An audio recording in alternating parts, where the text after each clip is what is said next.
কেউ একজন বলেছিলেন, পেটে ক্ষুধা নিয়ে ঘুমানো যায়, কিন্তু মন খারাপ নিয়ে ঘুমানো যায় না। কথাটা শুনেছিলাম এক সময়, হেসেছিলাম। ভাবছিলাম মন খারাপ এমন কি ব্যাপার যা ঘুম কেড়ে নেয়, কিন্তু এখন বুঝি মন খারাপ মানে শুধু কষ্ট নয়, এটা এক ধরনের অজানা ভার, বুকের মধ্যে জমে থাকা না বলা অজানা কথা, অসমাপ্ত অনুভব, একা হয়ে যাওয়ার চাপ। পেটের ক্ষুধা এক সময় ঘুমিয়ে পড়ে, কিন্তু মনের ক্ষুধা সেটা সারা রাত জেগে থাকে। তো হ্যালো এভরিওয়ান, আসসালামু আলাইকুম। কেমন আছেন সবাই? আশা করছি যে যেখান থেকে আমার ভিডিওটি দেখতেছেন আল্লাহর অশেষ রহমতে সবাই ভালোই আছেন। আলহামদুলিল্লাহ, আমরাও ভালো আছি।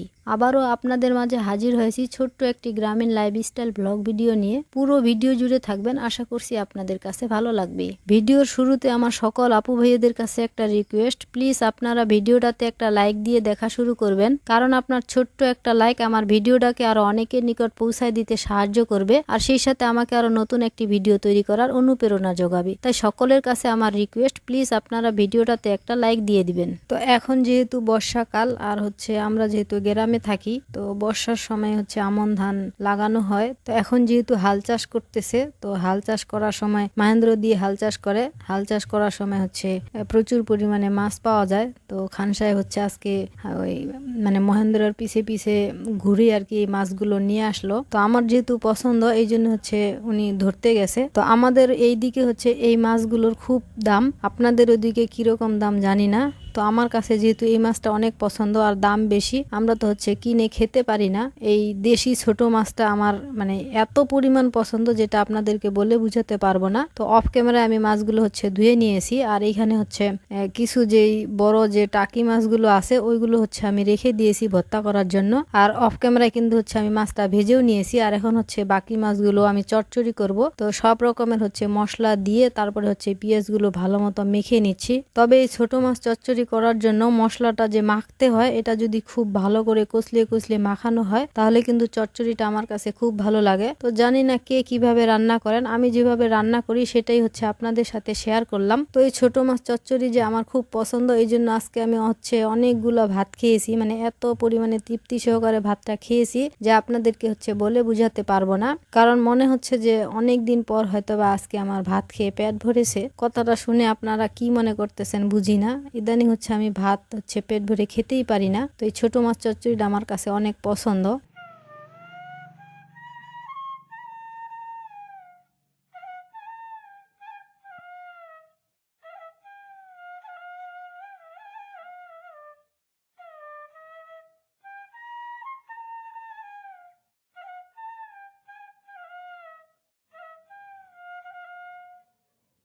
আর এইখানে আমার কিছু বিলাতি ধনিয়া পাতা আছে। তো আমি বিচি উঠানোর জন্য এই পাতাগুলো ছিঁড়ি না, যে আগে যেহেতু অল্প মাত্র 2টা গাছ, তো পাতাগুলো ছিঁড়লে যদি গাছের ফলগুলো ভালো না হয় বিচিগুলা, তো এই জন্য ছিঁড়ি নাই একদিনও। তো কয়েকদিন থেকে দেখতেছি যে পাতাগুলো নষ্ট হয়ে যাচ্ছে, এই জন্য ভাবতেছি যে ধনিয়া পাতা চচ্চড়ির মধ্যে দিলে খুব স্বাদ লাগবে। তো এই জন্য যেগুলো পাতা একটু নষ্ট নষ্ট ভাব, ওই পাতাগুলো বেছে বেছে তুলে নিলাম। তো এর মধ্যে যেগুলো পাতা একটু পেকে গিয়েছে, ওই পাতাটাই মাছের চচ্চড়ির মধ্যে দিয়েছি, আর যেটা বেশি সবুজ আছে ওই পাতাটা রেখে দিয়েছি ভর্তার মধ্যে দেওয়ার জন্য। তো টাকি মাছ ভর্তা আমি কাঁচা পেঁয়াজ দিয়েই করেছি, পেঁয়াজটা ভেজে নেই নাই, কারণ পেঁয়াজটা ভেজে নিলে ভর্তা অল্প একটু হবে। আর যেহেতু অল্প মাত্র 2-3টা মাছ টাকি মাছ এখানে পেয়েছি বড়গুলা, আর কিছু ছোট ছোট রয়েছে, ওগুলো ভর্তা করলে শুধু কাটা কাটা হবে, এই জন্য শুধু বড়গুলা বেছে নিয়েছি। তো অল্প একটু ভর্তা হবে, এই জন্য আমি কাঁচা পেঁয়াজ দিয়ে ভর্তাটা করেছি, যাতে ভর্তাটার একটু বরকত হয়। আর এখানে তরকারিটা হয়ে গিয়েছে, এখন আপনাদের সামনে এটা পরিবেশন করে নিচ্ছি। তো ভর্তাটা দিয়ে আমরা সকালের ভাতটা খেয়েছি, আর এই যে তরকারিটা এখন রান্না করলাম, এটা দুপুরে আমরা খাবো। এভাবে তো আমরা সব সময় খেয়ে থাকি, আপনারা হয়তো বা কম বেশি অনেকেই জানেন। তো আবারও বলতেছি, আজকে মাশাআল্লাহ খান সাহেবের উসিলায় আমি আল্লাহর রহমতে খুব সুন্দর করে পেটটা ভরে ভাত খেতে পেরেছি। তো এই তরকারিটা আমার কাছে খুব পছন্দ। আপনাদের যদি ছোট মাছ কারো পছন্দ হয়ে থাকে, আপনারা চাইলে আমাকে ছোট্ট একটা কমেন্ট করে জানাতে পারেন। তো এখন একটা প্রিয় মিষ্টি আপুর কমেন্ট পড়ে নিব।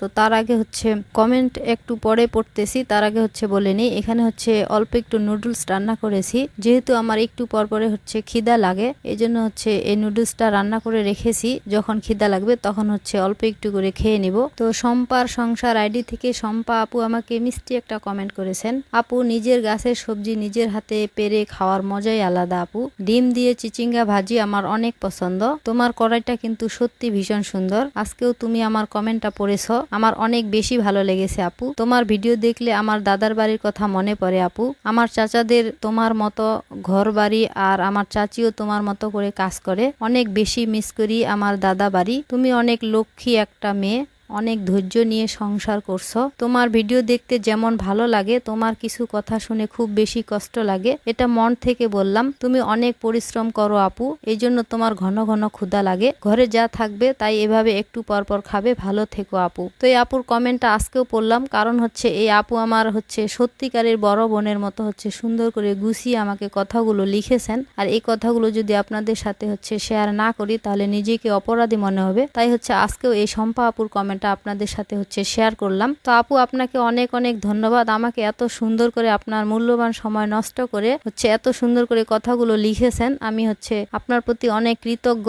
আমাকে এভাবে আপনারা হচ্ছে সবাই মিলে সাপোর্ট করবেন, আমি যেন আমার হচ্ছে মনের আশাটা পূরণ করতে পারি। আর আমাদের জন্য হচ্ছে সবাই দোয়া করবেন। তো প্রতিদিনই তো এক গাদা করে থালা বাসন মাজার ভিডিও আপনাদের সাথে শেয়ার করি, তাই হচ্ছে আজকে শুধু একটা কড়াই মাজার ভিডিও আপনাদের সাথে শেয়ার করেছি। আর এখন হচ্ছে চুলাটা অফ ক্যামেরায় আমি মুছে নিয়েছি। আর আজকে হচ্ছে চুলা মুছাটা আপনাদের সাথে শেয়ার করিনি, তবে রান্নাঘরের অন্য একটা পাশ আজকে মুছে নিব। এই জন্য আপনাদেরকে হচ্ছে একটু দেখিয়ে দিচ্ছি। দেখেন ঘরের কি অবস্থা করেছে। যেহেতু এখন বর্ষাকাল, তো এইভাবে হচ্ছে উড়িতে মাটি উঠায়। আমরা তো আমাদের এলাকার ভাষায় উড়ি বলি, যে মাটি যে এইভাবে উঠায় আর কি।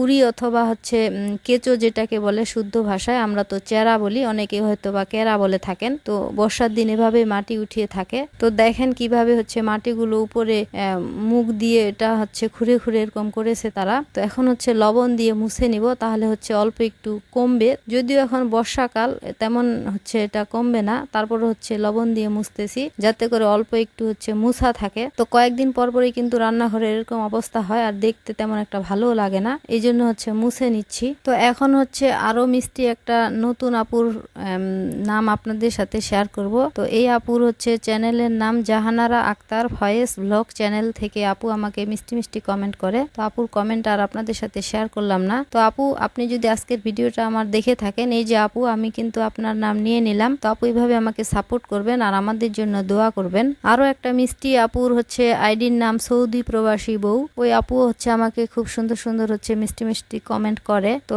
আপুরও নাম হচ্ছে নিয়ে নিলাম। আপু আপনি যদি আজকের ভিডিওটি আমার দেখে থাকেন, এই যে আপু আপনার নাম আমি নিয়ে নিলাম। তো আপু আমাদের জন্য দোয়া করবেন আর এভাবে আমাকে সাপোর্ট করবেন, আমার পাশেই থাকবেন। তো এখন চলে আসছি হচ্ছে মুরগি আর হাঁসের খোপের মধ্যে হচ্ছে ছাই দিয়ে দিব। তো অনেক আপুদেরকেই দেখেছি মুরগি হাঁস যারা পালেন আর কি, তো ওনারা হচ্ছে ধানের কুড়া দিয়ে থাকেন অথবা হচ্ছে কাঠের যে কুড়াটা থাকে সমিল থেকে নিয়ে আসে। তো আমরা যেহেতু গ্রামে থাকি আর হচ্ছে ধানের কুড়া তো কিনে নিয়ে এসে তারপরে হচ্ছে দিতে হয়। তো আমি হচ্ছে এভাবেই আমি প্রায় ছাই দিয়েই থাকি। তো জানি না ছাই দিলে হচ্ছে কতটুকু হাঁস মুরগি ভালো থাকবে। কারো যদি জানার থাকে তাহলে হচ্ছে ছোট্ট একটা কমেন্টে জানিয়ে যেতে পারেন। তো আমি কিন্তু সব সময় এই ছাইটাই দিয়ে থাকি। যখন একটু ভিজা স্যাঁতসেঁতে হয় তখন হচ্ছে ছাইটা দিয়ে দেই।